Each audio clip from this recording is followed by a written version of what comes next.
"Sir, this is the Ashcroft, not a bus shelter." Marissa Cole said it with a smile, which somehow made it worse, and she said it loud enough that the two businessmen by the concierge desk turned to look. Malcolm Reed stood at the front counter in his salt-stained boots and his old canvas coat, a duffel bag at his feet, and he watched the young woman decide who he was in the space of about 2 seconds. She had already glanced past him toward the revolving doors, the way you look past someone you've filed away.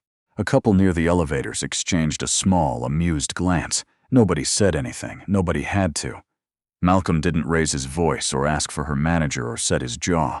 He simply reached into the inner pocket of that worn coat, took out a plain phone, and stepped a few feet to the side to make a call. That was all it took, though it would be months before anyone in that lobby understood what he had set in motion, and by then most of them would have forgotten he'd ever stood there at all. Malcolm had never needed people to know who he was, and that wasn't humility so much as a decision he'd made a long time ago and stuck to the way some men stick to a bad knee or a morning walk. He had watched too many people with money forget what the ground felt like. He'd sat across boardroom tables from men who owned buildings they had never once entered through the front door, who signed off on the way a place would treat its guests without ever standing in the line those guests would stand in. He'd decided in his 40s that he would not become one of them, and he was 61 now, so the habit had had time to set like concrete. He wore the same 3 coats in rotation till they gave out. His watch had been Meredith's father's, a plain thing with a scratched face that kept losing 4 minutes a week, and he had never had it fixed, because fixing it felt like admitting she was really gone. He drove himself when he could, a gray Ford that was 2 winters past when a man in his position ought to have replaced it. He ate at diners on the highway and tipped well and asked the servers how their night was going, and most of the time they assumed he was a retired shop teacher, or maybe a foreman who'd finally hung it up, and he never corrected them because there was nothing to correct. He didn't feel like a man playing dress-up. He felt like himself. The suits and the drivers and the reserved tables had always felt like the costume, not the coat. Meredith had been the same. She'd grown up in a rented half of a house in Sudbury with a wood stove and a mother who worked 2 shifts. And even after everything, even after the company had grown into something neither of them could quite believe, when they said the numbers out loud, she'd kept a kind of suspicion of comfort. Not a resentment of it, a suspicion. She used to say that the day you couldn't imagine what it felt like to need something you couldn't have, you'd lost the only thing that made a person worth listening to. Malcolm had turned that sentence over in his hands for the 3 years since the cancer took her, the way you'd turn over a stone from a place you loved. He was turning it over now, in fact, standing on the sidewalk of Bloor Street in the gray February slush before he'd gone in, watching his own breath, looking up at the tall, clean face of the Ashcroft, with the little brass letters and the doorman in his long coat, before he pushed through the revolving door into the warm marble hush that his own money had paid for. He hadn't come to the Ashcroft to be recognized. He'd come because of a folder. For the better part of 2 months, the small oversight team he trusted more than any executive on the org chart had been flagging things about the Bloor Street flagship. Nothing that screamed. Bookings that vanished and reappeared. A run of 1-star reviews that had been quietly answered and just as quietly buried, most of them from guests who shared a certain profile, though nobody in the reviews had said so outright, and nobody in the emails had dared to. Complaint tickets closed in under an hour, with a note that said resolved and no record of what the resolution had been. Comped rooms that went to the same handful of names again and again, and a wall of nothing where the paper trail should have been. On its own, each of these was the kind of noise any big hotel generates, the friction of 100 people doing 100 jobs. But Malcolm had built his whole life on the belief that a pattern is just the truth before anyone's willing to say it, and the pattern here had a shape he didn't like the look of. So he'd told Priya he was going up to check on things. Priya Anand had run his operations for 11 years and knew him well enough not to ask which things or offer to send someone ahead to smooth the way. She'd only said, "You're not going to tell them you're coming," and it hadn't been a question, and he'd said no, and that was that. Marissa Cole was maybe 26. She wore the Ashcroft's charcoal blazer and a little brass name tag, and her hair pulled back so tight it gave her a permanent look of mild impatience, And when Malcolm came back to the counter a few minutes after his phone call, she had already found something on her screen to be busy with. He waited. He was good at waiting. Meredith used to tease him that he could outwait a parking meter. "I have a reservation," he said, when she finally looked up. "Raid.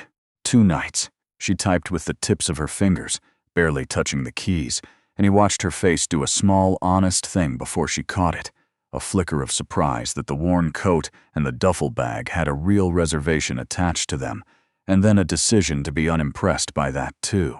"I don't see a read," she said. "You're sure you booked with us?" Sometimes people book the Comfort down the block and get confused. He was sure. The reservation was under his own name because he'd made it himself 3 days ago, at the standard rate, no note attached, precisely so that he could stand here and see what a plain man with an ordinary booking got. "Can you check again?" he said. Not a question. He was careful to keep it gentle. He'd learned young that when you're the biggest thing in a room, gentleness isn't a courtesy, it's a responsibility, and he'd also learned that when you're mistaken for the smallest thing in the room, gentleness is the only card that doesn't get you thrown out. She checked again, with a sigh that was meant to be heard. "Oh, here it is, sorry." She did not sound sorry. 1 King, City View, 2 nights. "I'll just need a card on file for incidentals." He handed her a plain gray card, the kind anyone might have, and she ran it and slid a key across the marble without looking at him, and she said, "Elevators are past the fireplace," in the tone you'd use to end a phone call, and she was already smiling past him at the couple, who'd come up behind, warm as anything now, telling them how lovely it was to have them back. Malcolm picked up his bag and walked toward the elevators, past the tall gas fireplace, and the deep leather chairs and the enormous arrangement of white flowers on the round table in the center of the lobby, and he thought, the way you think a thing without deciding to, that Meredith would have known within 30 seconds of walking in whether a place was any good, and that she'd have known it not from the flowers but from the flowers plus the girl at the desk, from the gap between the two. He had thought that whatever was wrong here would take a day of watching to see. It took him about 4 hours. The Ashcroft lobby was the kind of space designed to make everyone move a little more quietly, and Malcolm spent the afternoon in one of the leather chairs near the fireplace with a book he wasn't reading and a coffee he let go cold, and he watched. He watched the way you watch a river to learn its current. There was a rhythm to the front desk, and after a while he could feel where the rhythm caught. A young couple with matching luggage. Warmth, upgrade offered, the whole performance. A man in a good suit with a short temper. Warmth, apology, a comped drink to smooth it, and then, around 4, a woman came in from the cold who did not fit the pattern of the people the Ashcroft had decided to be warm to. She was in her 70s, maybe older, small and square in a puffy coat that had once been navy and was now the color of a coat that has seen many winters. She had a wheeled suitcase, the cheap kind with a wheel that wants to go its own way, and a canvas tote and a knit toque she didn't take off, and her face had the deep, patient lines of someone who has spent a lot of her life waiting in rooms where she wasn't the first person helped.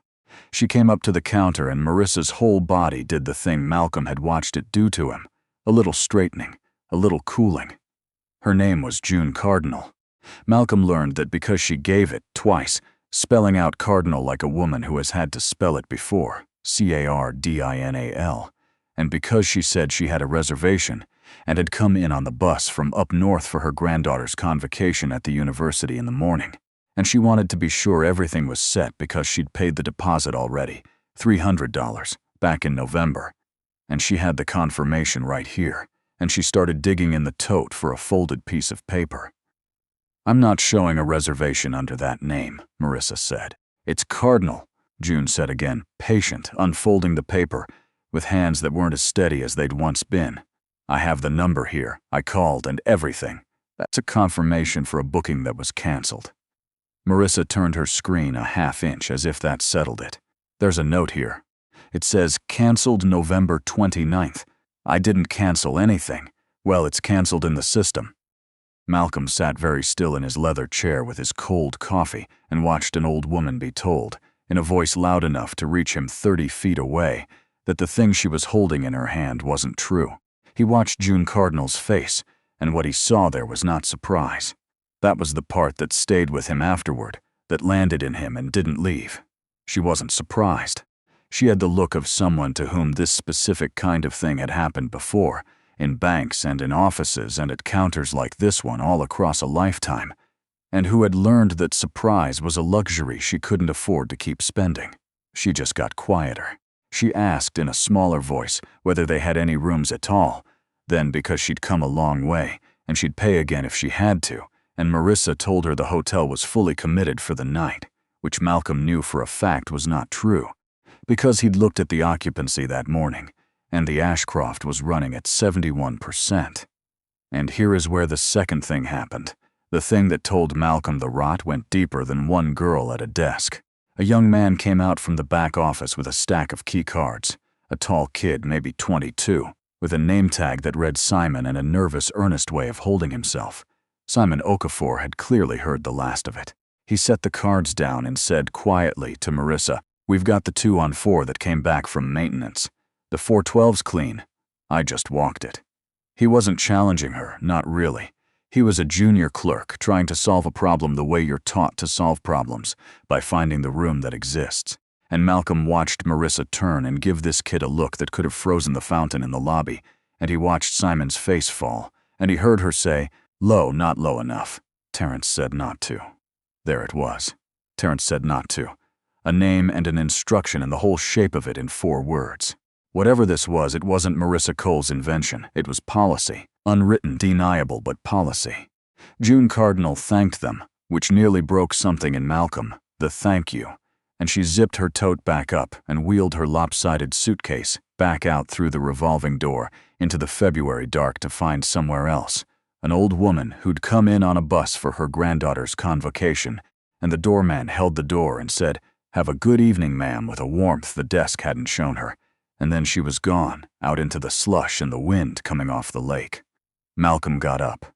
He didn't go after her, though every part of him wanted to, because he'd learned a long time ago that the thing that feels good in the moment and the thing that actually helps are hardly ever the same thing. And if he chased her down and put her up in a suite on his own card and revealed himself in the lobby, he'd have fixed one night for one woman and taught the Ashcroft nothing. He'd have felt like a hero and changed nothing. What he did instead was walk up to the counter, an ordinary guest with a complaint, and try the front door of the thing, because he wanted to see whether the front door even opened. "Excuse me," he said. "I couldn't help overhearing. That woman had a confirmation. Is there really nothing you could do?" Marissa looked at him with the flat courtesy she'd have shown any guest who'd stuck his nose in. "I understand your concern, sir. There are privacy reasons I can't get into the details of another guest's booking," which was a good line, a trained line. Someone had taught her that line for exactly this. "I'd like to speak to a manager," Malcolm said. Terrence Blake came out of the back a few minutes later, and Malcolm understood the operation the moment he saw him. Terrence was smooth in the way that certain hospitality men learn to be smooth.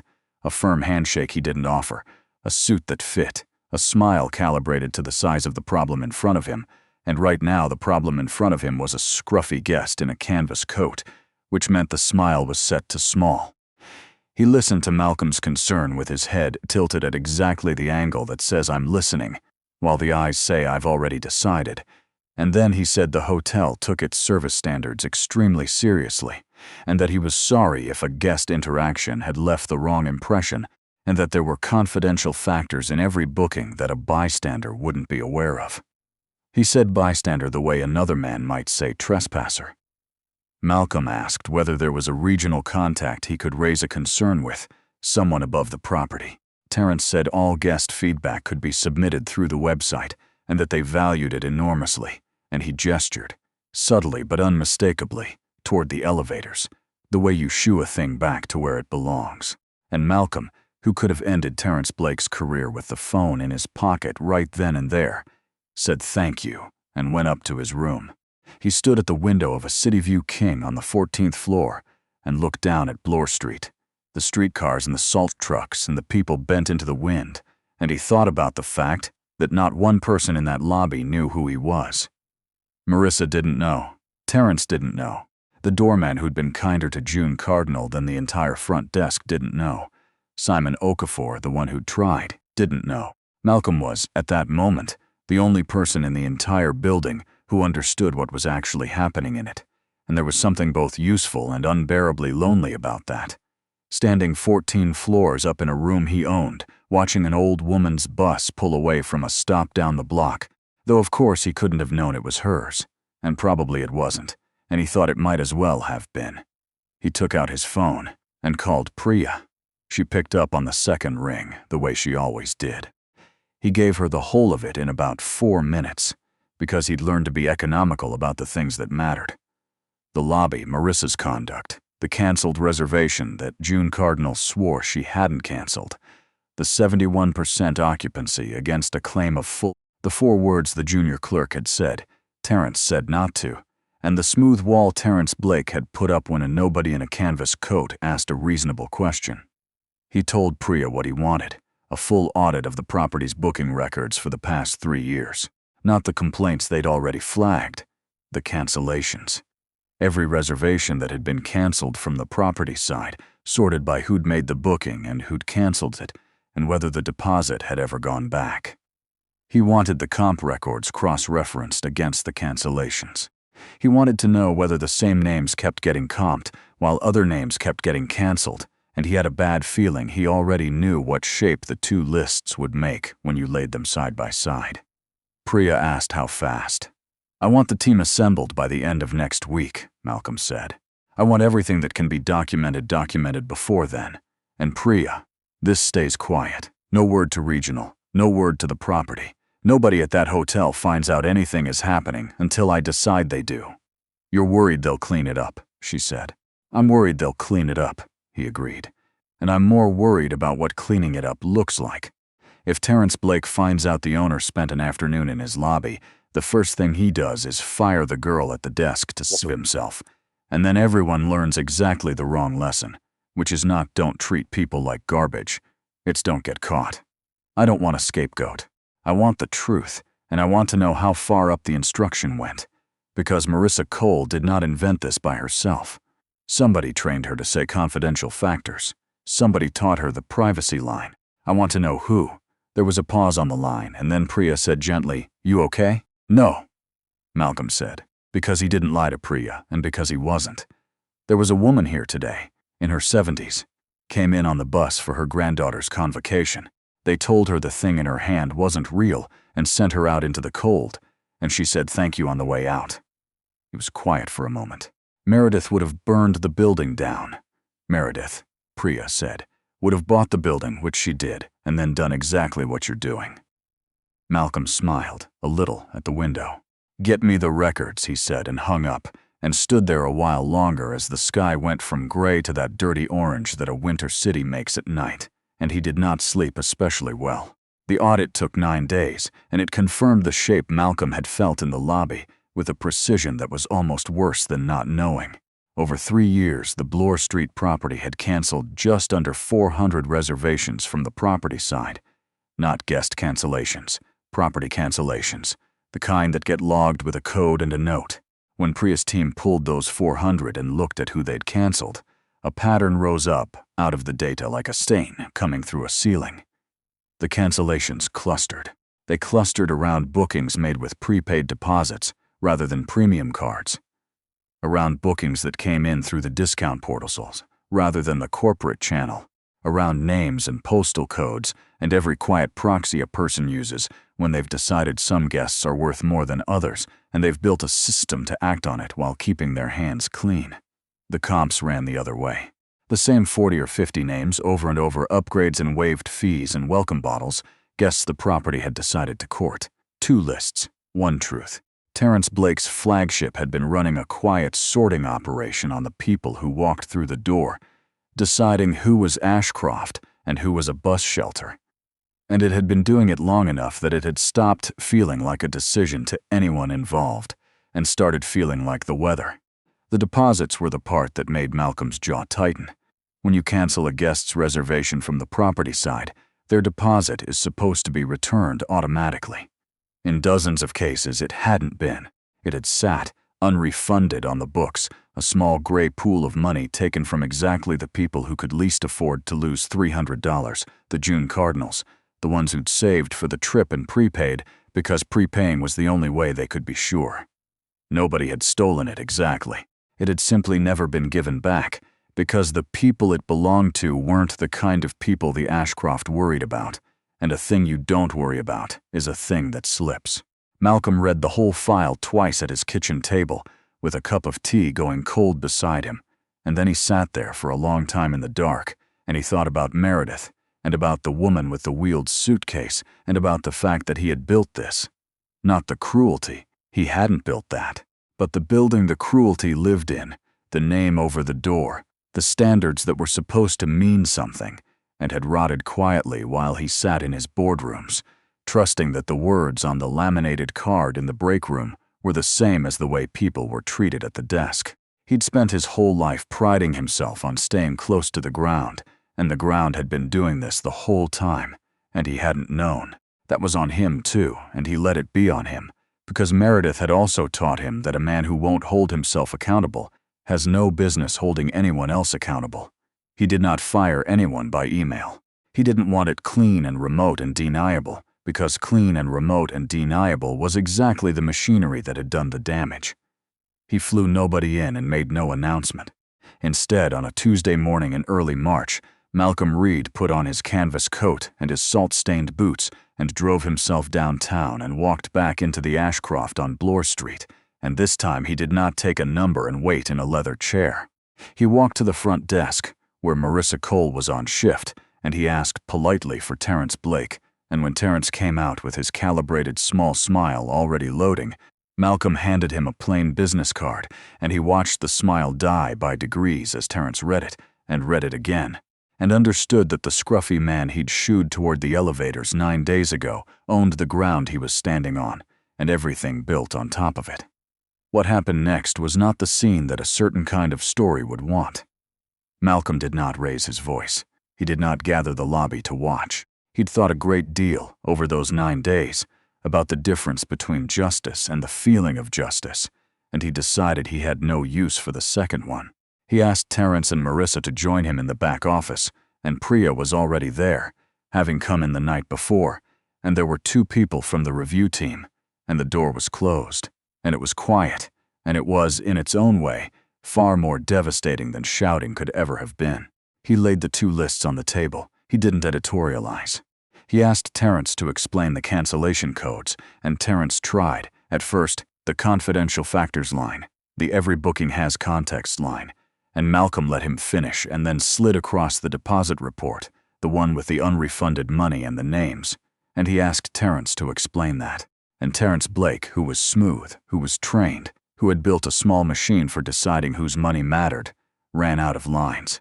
There is a particular silence that falls when a person realizes there is no version of events that survives contact with the paper on the table, and that silence fell in the back office of the Ashcroft, and Malcolm let it sit there and did not rush to fill it.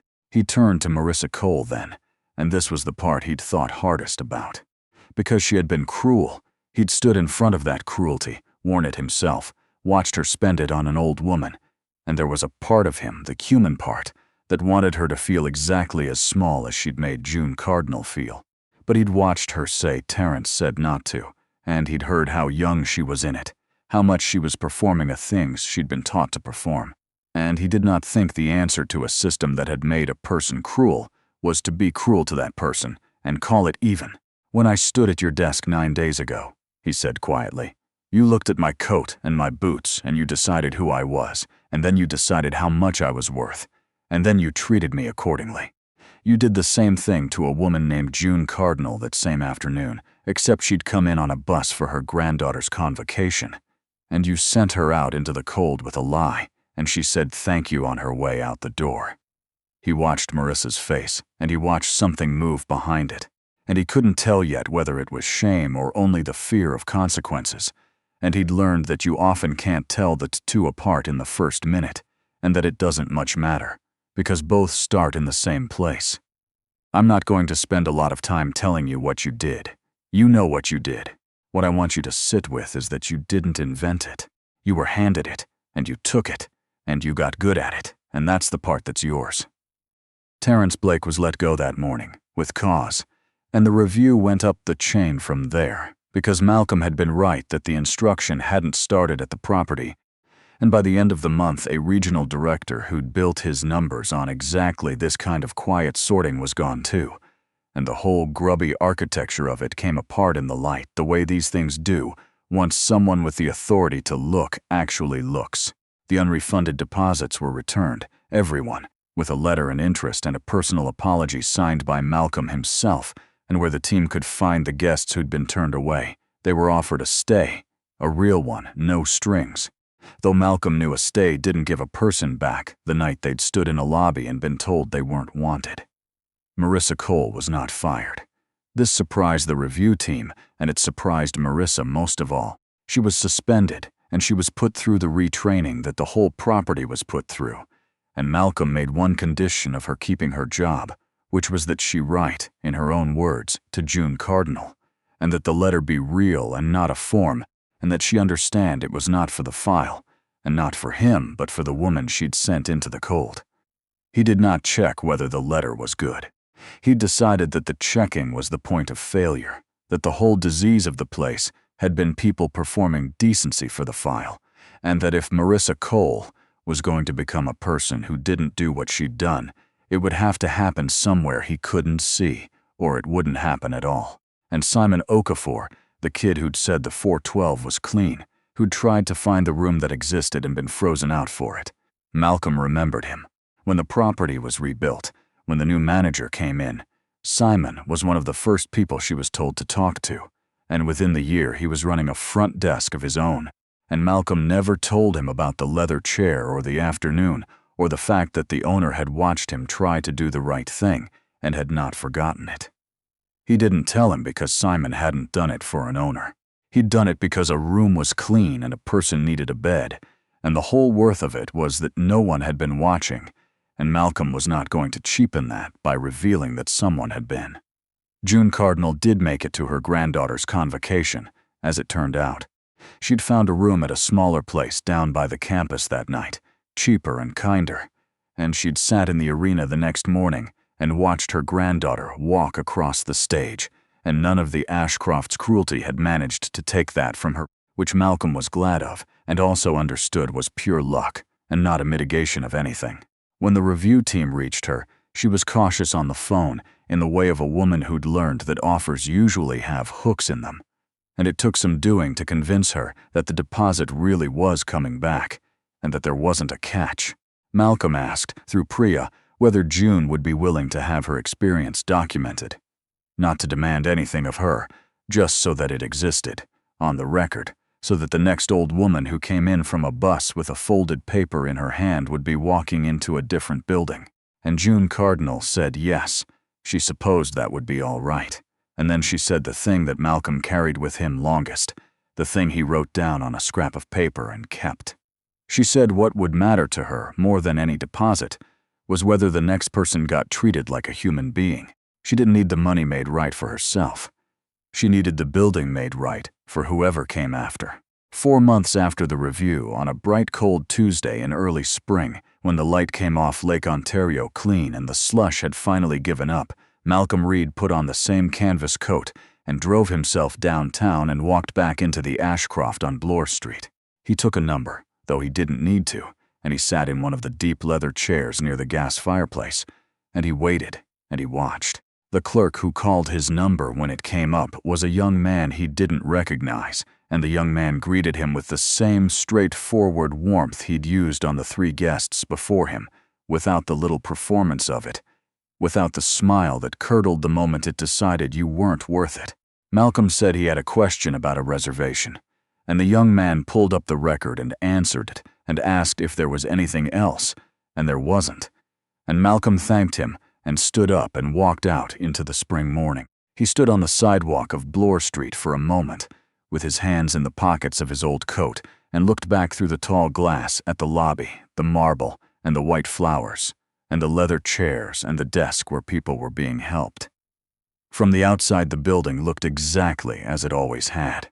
From the inside, though, it was a different place, and Malcolm had been in enough rooms and built enough things to know the difference between a room that performs a value and a room that has actually taken one in. What he'd watched in the last 10 minutes was the second kind, It wasn't perfect, and it wouldn't stay decent on its own. Nothing did, and the day he stopped paying attention was the day it would begin to rot again, quietly the way it had before, while good words sat on a laminated card in the break room. But it was real, for now, and it hadn't come from fear, and it hadn't come from anyone getting even. It had come from a slow, deliberate rebuilding of what the place understood its own job to be. Meredith used to say that the day you couldn't imagine what it felt like to need something you couldn't have, you'd lost the only thing that made a person worth listening to. Malcolm stood in the ordinary spring light on an ordinary street and thought she'd have found what he'd seen through that glass this morning to be a decent start. Not the end of anything, a start. He turned up his collar against the last of the winter's edge, and he walked toward the corner, past a woman waiting at a streetcar stop with a wheeled suitcase and a knit toque. And for a moment his heart did something, though of course it wasn't her. It was just some other traveler with somewhere to be. And he nodded to her the way you nod to a stranger, and she nodded back, and he kept walking into the plain bright noise of the city he loved, and he didn't look back.